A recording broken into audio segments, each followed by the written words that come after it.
ClueCon Weekly, the FreeSWITCH community's official web show.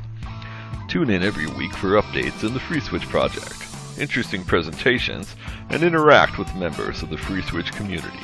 ClueCon Weekly is brought to you by FreeSWITCH Solutions, the officially endorsed consulting firm of the FreeSWITCH project. FreeSWITCH Solutions solves problems so you can focus on your business. Visit FreeSWITCH.com for more information. The ClueCon WebRTC and Telephony Developers Conference. ClueCon is held every August in the Windy City, Chicago, Illinois. Meet the developers of all your favorite open source telephony projects, make the connections you need to meet your business goals, and see the latest and greatest technology in WebRTC and telephony. Visit ClueCon.com for more details.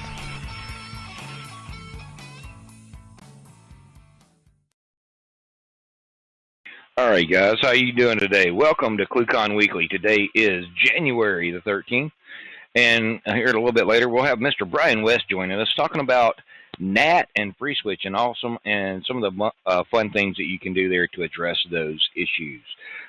As you all know, and I'll let Kathleen cover this a little bit more here in a minute, but FreeSWITCH 1.6.6 is up and available at all the usual locations.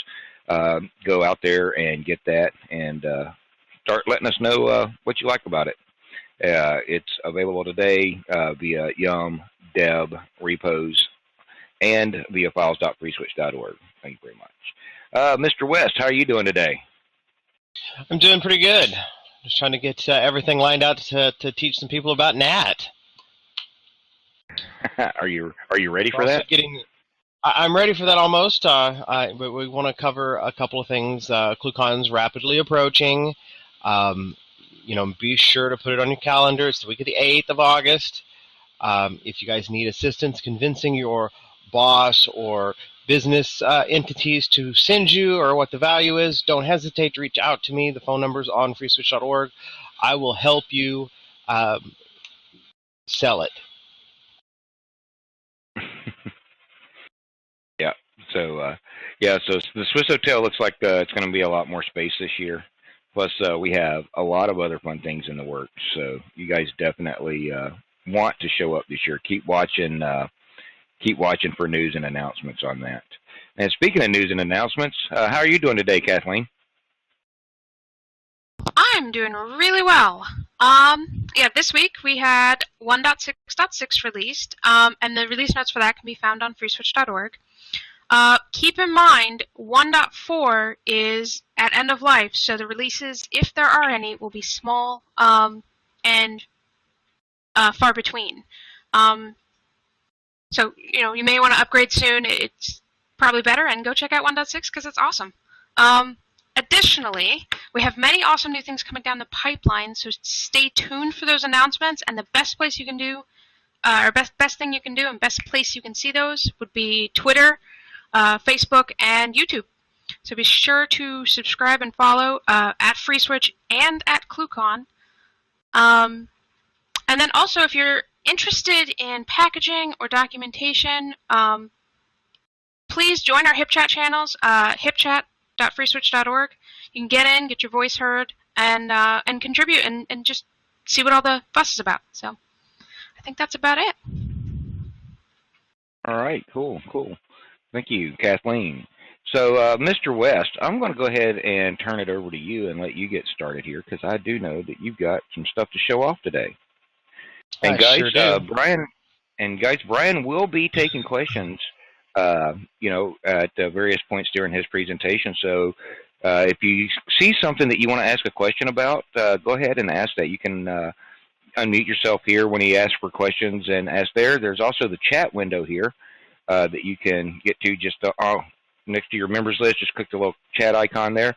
And there's also, you can always ask on IRC or on the HipChat channel. So let us know if you got any questions and when he calls for them. Thanks, guys. Go ahead, Brian. All right, so if you could change the layout for me and get me lined up here, I will start explaining some things here. So everybody here has encountered NAT when it comes to VoIP. It is the bane of our existence. It causes us much pain. But if you have a basic understanding of how some of the concepts in FreeSWITCH function, you'll have a better time to combat those. There's various aspects of how we can deal with NAT and FreeSWITCH. A lot of it's just automatic as long as you get the settings correct. Now that seems to be a problem. This is documented on Confluence on the wiki. I went and double checked. It's just a difficult concept to grasp and get correct. So FreeSWITCH, when we first started, we had NAT mode 1, which was we had the external RTP IP and external SIP IPs. Now, these two settings would allow you to always tell a lie in the SIP packets and the RTP. So we would bind to the local IPs on the box, but we would use these particular elements in the SDP and in the SIP packets, so that you would always be able to speak with your clients that reside outside of the NAT that the FreeSWITCH server was setting behind. So a lot of people have, and I want to bring this up because this seems to be something that's very common, NAT is not a firewall, so let's not get the false sense of security that NAT is going to protect you, especially with VoIP and fraud and the level of things that take place. So always secure your network, limit the exposure. You don't want to have all your surfaces exposed to the public internet. With that said, with NAT mode 1, this posed a problem. If you wanted to use one profile to talk to entities that live behind the NAT with you at the same time, you couldn't use a single profile with that particular configuration. You would have to create a separate Sophia profile to be able to speak with those elements behind the NAT with FreeSWITCH and the elements outside. Now, this posed a little bit of a problem. If you had a client that would reside on the network and then roam off the network onto, say, LTE or a Wi-Fi network that wasn't, your network, there would possibly be a configuration difference.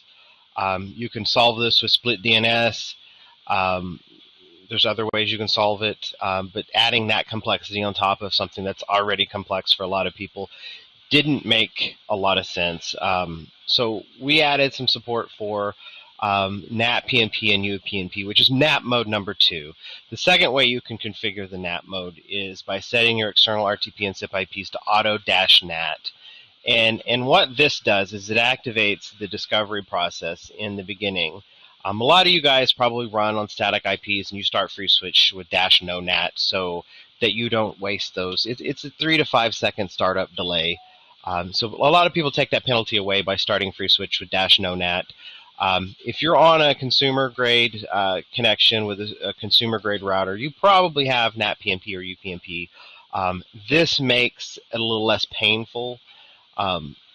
And one element of the new AutoNAT technique that is critical to this functioning properly is the local network ACL. Now, this ACL is set up default deny with allow lines that will allow, dictate what networks are on or behind NAT with you. If you notice here, this is the ACL config that I've set up, and this is just an example. I've named it LAN, I've default deny, and then I allowed 192.168.0.0/24. What that does is it allows the NAT subsystem in Sophia to look at where the request came from.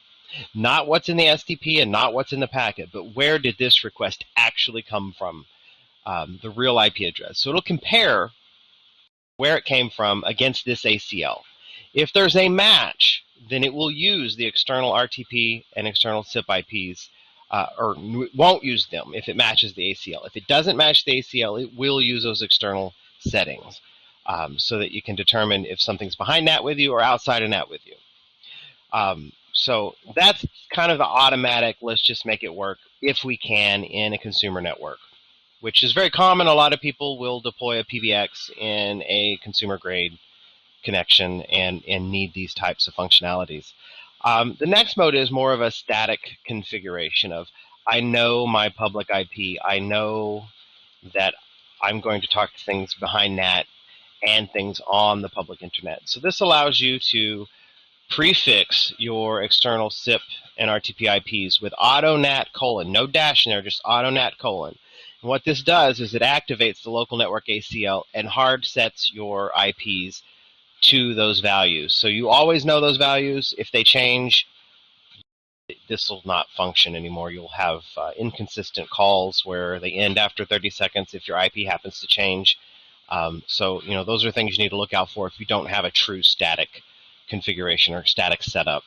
And again, this will use the local network ACL to determine what is local to the system versus what is not. So it can dynamically figure out, should I use the internal, the RTP IP and the SIP IP, or should I use the external RTP IP or the external SIP IP?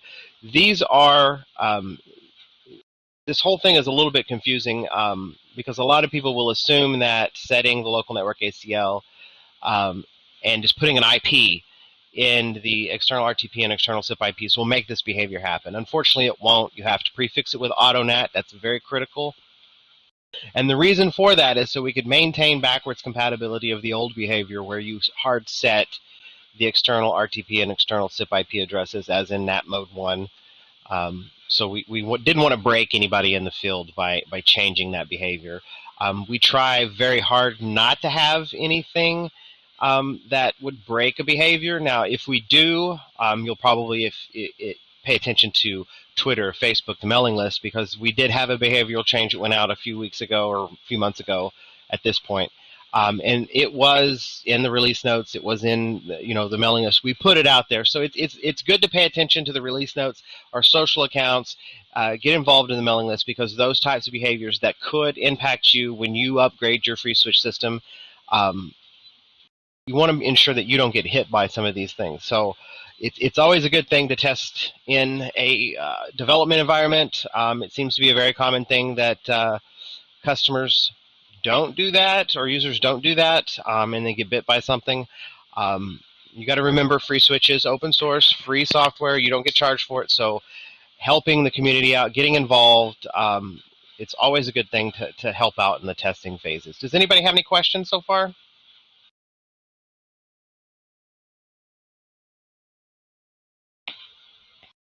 Get IRC pulled up here.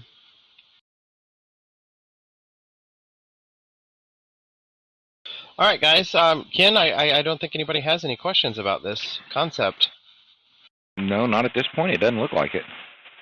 It's a fairly straightforward concept. I tried to make it as simple as possible.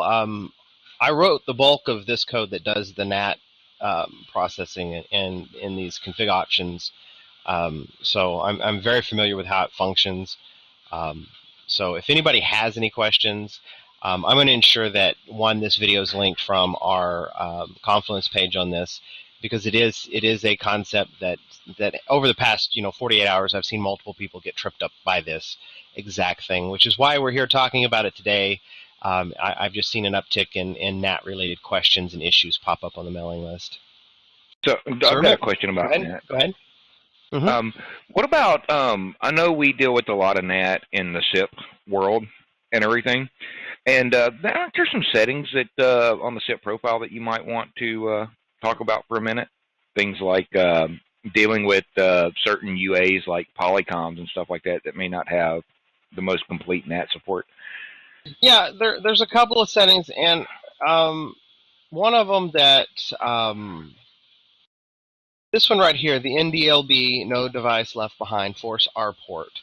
There are devices out there that don't support R port appropriately, one of them being Polycom. I don't know what their aversion to typing 4 little characters into their SIP packet is. The bug's been open for as long as I've been involved in VoIP, and they still don't support it, so I don't anticipate them ever doing it. But this setting has a couple of options. You can force it, which means we're going to assume everything is R-port and respond to where it came from. So right here on this setting, you can also set it to safe. Now down in FreeSWITCH, let me let my audio come back. There we go. Down in FreeSWITCH, we have some handling for these UAs that we know we can get away with this behavior. Polycoms, and there's some Kirk phones and some other things that we need to be able to force R port on. And so we can set this to safe, and this allows you to have those devices just work with little headache, and not have a profile that's dedicated just to those devices. Because in the past, before we had the safe option, you'd have to build a profile with and this is why profiles exist. You would build a profile with a set of settings for a particular type of device, and then that profile would be used to speak with that particular type of device.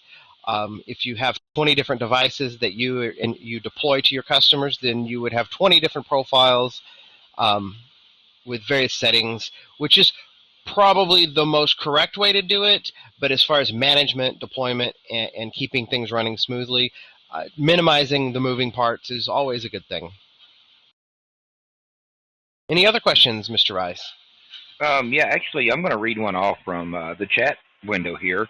One of the anonymous users asked, what is aggressive NAT option, and do we still use that? Well, let's see here. Aggressive NAT detection. If you're having to use this particular, you shouldn't probably use that. It's there for legacy, but if you're having to do this, you've got some situations where you're just at your last and this is the only thing that'll work. You shouldn't probably ever use this. In fact, I don't think it's even recommended anymore.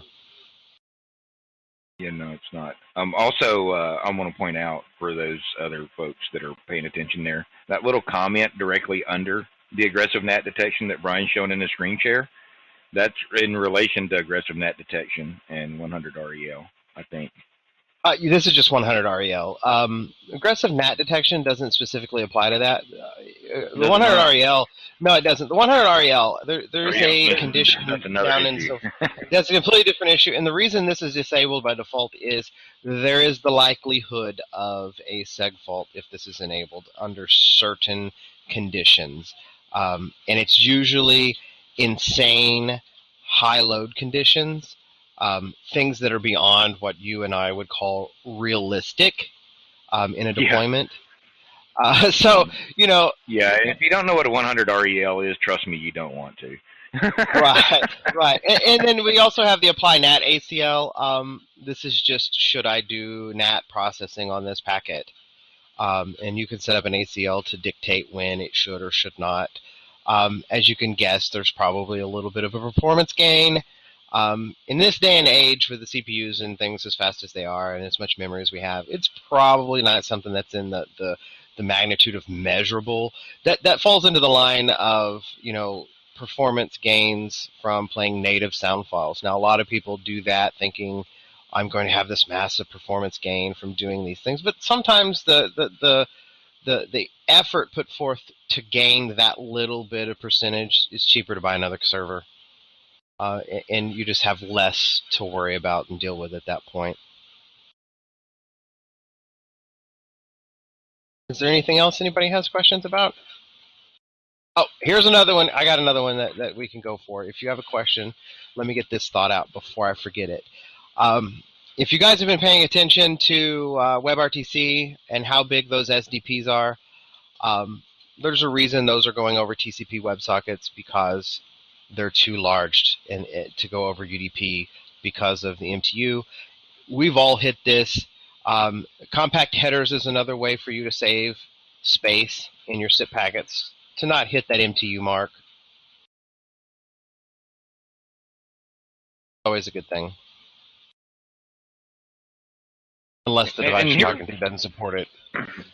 Yeah. Now here's one other question, Brian. Did you? And I don't know if you covered this or not, because I had to step out for just a second. But did you talk about the -no NAT option? Yes, I did. I did. I did talk of that. I was starting with mode 2 operation. The no NAT is used to gain that little bit of startup time when you know your config is static. It doesn't necessarily disable mode 3 operation. It just makes the detection of the UPnP and NAT PnP not happen. Yeah, I think there's some confusion out there sometimes on that, because people go, well, I don't want to use that option because it turns off the NAT detection. Yeah, it doesn't turn off. It doesn't turn off any of the NAT processing. It just turns off that. It literally, sometimes, depending on the devices on your network, I've seen that detection process take 60 seconds because you have a lot of UPnP devices on the network. Or or you don't have a UPnP enabled router or NAT PnP enabled router, and it'll take like forever just to start FreeSWITCH. Right. So the first time we enabled that feature on my network, my DirecTV receiver is the one that decided, oh, I'm the gateway for your network, and completely screwed the thing up. So we had to do some extra. If you go look, there's some extra steps in there to mitigate that particular type of event from taking place. So I've had William ask about creating ACLs. And I've done one, and I pulled that up earlier for you guys to see. But if you open up acl.conf.xml, there's different types of ACLs, and I probably need to do an audit of this, of what type of ACL applies to certain things, because you have an ACL name and you have a default deny. There's some things where you will want to default allow, like say, if this wasn't a local network ACL, and say this was flow routes IPs, we're going to say default deny, so we don't want anything. Let me find because I have this 98.150.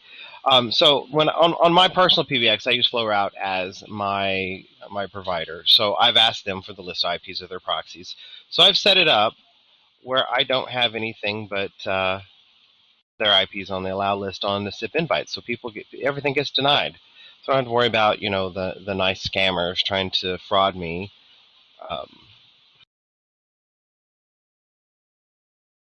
So for example, for FlowRoute, I would do something like this, and I'm pretty sure these IPs are out there. So they've given me 2 IPs, and you can probably look these up with their proxies, and these are real IPs. And we want to do a /32. So now we want to add another IP. So let's add both IPs from FlowRoute. So the second IP would be 70.167.153.130/32. So now what we've done here is we've created an ACL that is specific to FlowRoute on the inbound invites. All right. So make sure I'm staying on top of everything here. So now if we wanted to take this ACL, we'll save it. Now we wanted to apply this to, say, our external profile, which is where FlowRoute would be coming in. So since there is no ACL stanza in the external profile, we'll take it from the internal and go back to external. And now what we're going to do is we're going to apply inbound ACL FlowRoute to this profile. Since this profile out of the box doesn't have authentication at all, this will, it'll take every inbound invite and process it. So what this will do, this will reject everything coming inbound with a 503 except coming from FlowRoute's IPs. And that's, that would save you some headache of having to deal with security. That would lower your threat surface considerably, unless they found some overflow or something. But this would help, minimize that. Does anybody have any other questions about ACLs?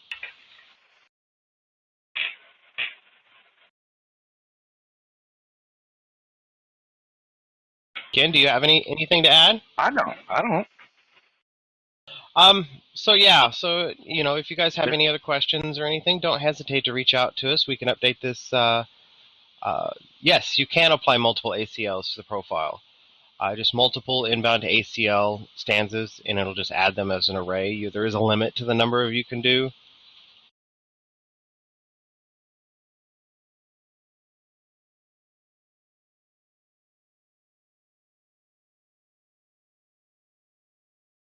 And it is the maximum number of ACLs you can apply is 100. And you probably wouldn't want to apply 100 different ACLs with thousands of IPs per ACL at the FreeSWITCH level. Once you're to that level, you probably want to have an appropriate firewall set up. And keep in mind that ACLs does not replace proper firewalling. It should be used in conjunction with proper firewalling. Correct, correct.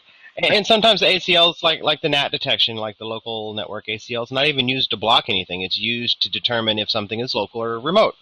And the other thing I want to hint on, which seems to be a common misconception, Sophia profiles are just that, profiles, a group of settings that apply to a SIP IP and port combination on your system.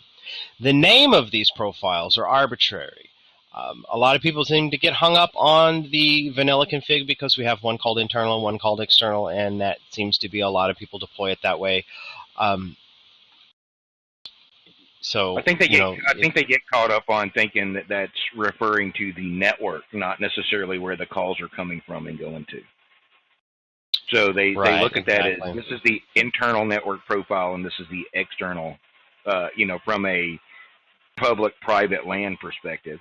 When in reality, what those profiles really are is external, meaning these are external users sending you SIP call, or your carrier or somebody like that, somebody outside your organization level. Where the internal is, that's where you're registering your phones to, and those are your internal calls. So just keep that in mind, that everything like that in FreeSWITCH where we have profiles it may not be what it's called, what you think it means when it says internal or external. You kind of got to step back and look at what it's being used for in that context. Yes, exactly. So I had a question here from somebody about ACLs, and what if you have an ACLs that overlap? Well, if they overlap, you're still going to get a match if you have multiple being applied. So you shouldn't have a problem if your ACLs are overlapping. In addition, you can manage your ACLs using XML curl. If you were to go in here, reload XML, reload ACL, and you can see, the ACLs. Some of these are auto-generated for you. See, look, there's a call. That's a spammer. Yeah, exactly. It is, totally is. But this is my dev box, so I toy on here all the time. But you can also test your ACLs. For example, you can go ACL. Let's see, you say, is it 192.8.0.0/24?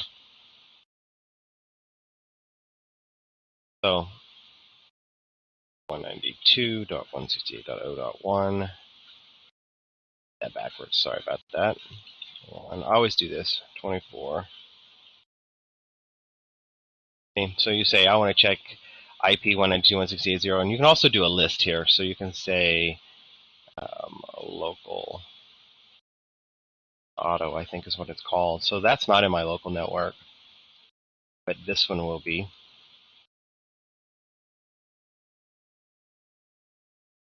Let's go reload ACL and see. Localnet.auto, isn't it? Yeah, it's localnet.auto. My bad. Okay, there you go.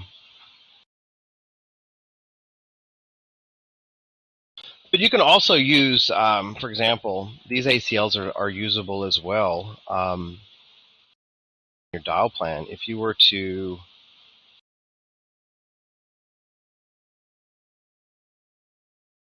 find one, if you were to do like, say, a condition, find one here, and I'll show you guys. This one right here, you could do like a condition, stack one on top, that says,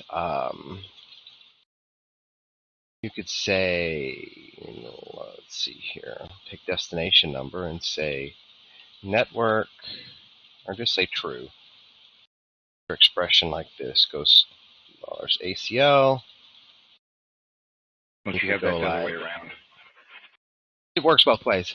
Doesn't really matter. Oh, does it? Never tried it this way. Yeah, it just compares the two.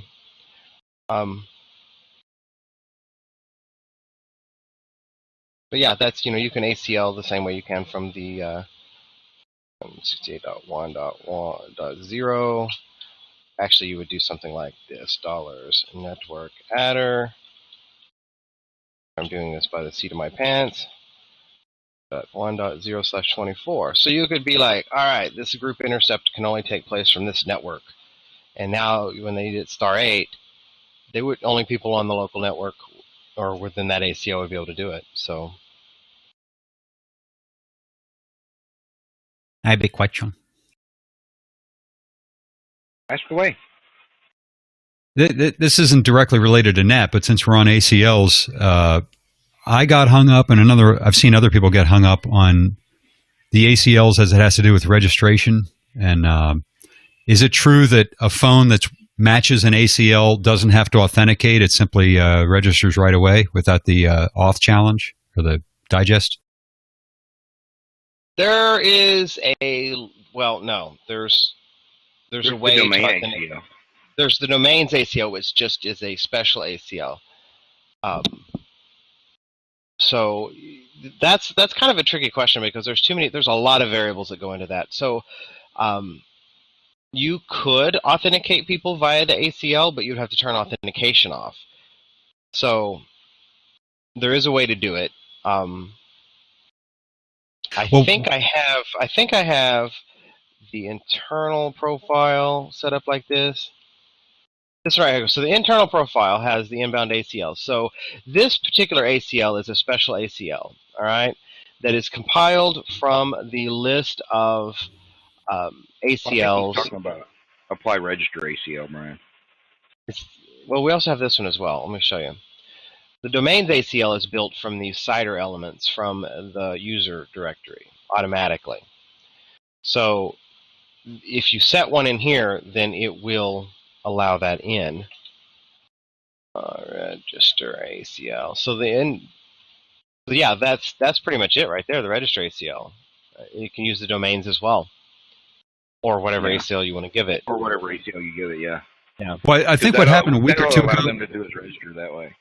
Okay. Well, what happened a week or two ago? There was a guy on IRC or whatnot that he thought that the ACL would simply block anyone who did not match the ACL, and I said no. I think it simply eliminates that digest authentication step, which is. But this goes back to the default deny, default allow aspect of what I was talking about. Probably need to do a documentation audit so that we know what needs to happen. Okay. So there's some things we probably need to go through the docs and just double check. Well, plus this is my very limited experience. I mean, I was just trying to help the guy, just so he didn't blunder into thinking that he had some kind of security that really wasn't there. And he saw ACL and immediately thought like a firewall ACL, and it really isn't in that particular case. Yeah, that's what we were talking about earlier. It's not something that you need to equate to. I don't need a firewall. I have these FreeSWITCH ACLs. That's not what people need to use them as. A proper firewall is always in order. Okay, thanks. Welcome. Any other questions?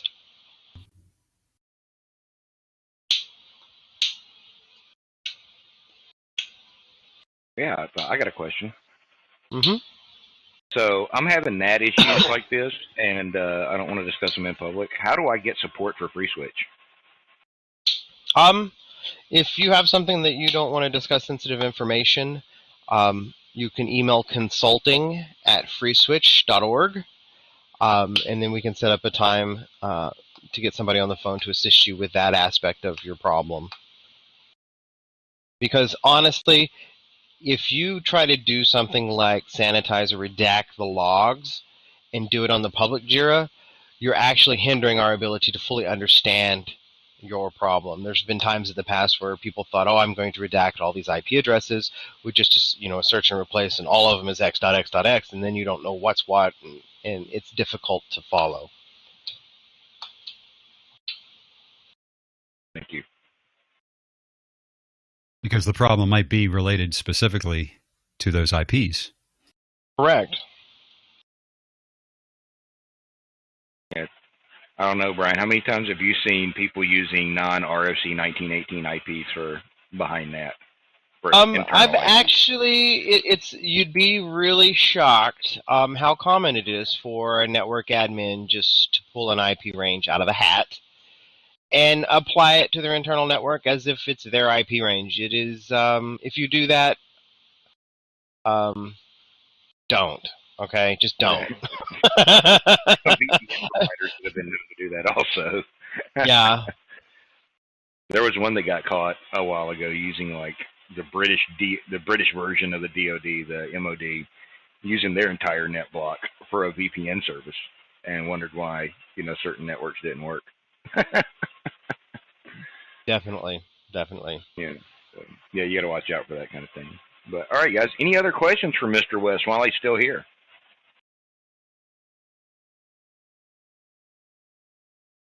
All right, then. Well, hold on just a minute here, Mr. West.